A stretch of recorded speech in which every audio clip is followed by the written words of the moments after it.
creation of a smoke free environment is the need of the hour, where smoking not just affects the lungs but worsens the overall health as well, leading to an increase in the death rate too. For creating a safer, disease free, and better living environment, it is important to keep a distance from this unhealthy practice, as a non smoker's body will always be 10 times healthier than a person who has adapted to this unhealthy habit. People who smoke are at 5 times higher risk of developing lung cancer compared to those who do not smoke. And smoking doesn't only include the incidence of the disease, but it also is associated with the deaths. Nearly 30% of the cancer deaths are related to smoking tobacco products. And if we speak about lung cancer, 80% of the lung cancer deaths are related to smoking. So this all makes a smoke-free environment an essential component of our day-to-day living. When we talk about creation of a smoke-free environment, the initial phase of the journey can be hard, but it does give out some best results.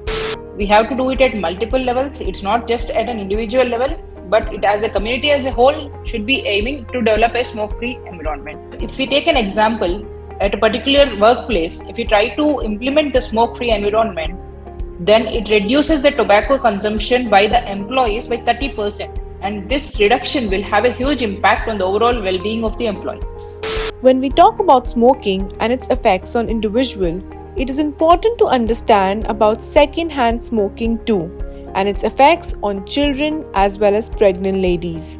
Exposure to second-hand smoking is as bad as smoking itself. They are also affected by various problems like the lung cancer, respiratory infections, and cardiac diseases. So if we develop a smoke-free environment, it reduces these problems. And not only this, the number of asthma attacks or any other respiratory illnesses can also be combated. And this is more effective in the vulnerable population such as children and pregnant women who unknowingly are exposed to the second-hand smoking. So not only smokers, but the people living with them, please explain them the benefits of quitting smoking and avoid tobacco products. Where it's never too late, and a healthy, clean, and smoke-free environment can be created by just following strategies and taking one step at a time. If you see of workplaces, the employers can implement smoke-free policies and smoke-free environment. They can encourage their employees to quit smoking by providing the resources like providing counseling sessions to the employees who are addicted to tobaccos. If we speak about a public level, the government has to implement various policies to prohibit smoking in the public places like shopping malls or beaches where there is more crowd.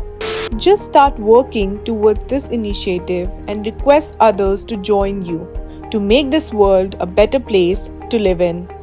I request all the healthcare professionals to advocate the governments at the local and national level to create new policies to increase the smoke-free environment in our country and to encourage more people to quit smoking by using the nicotine replacement therapies.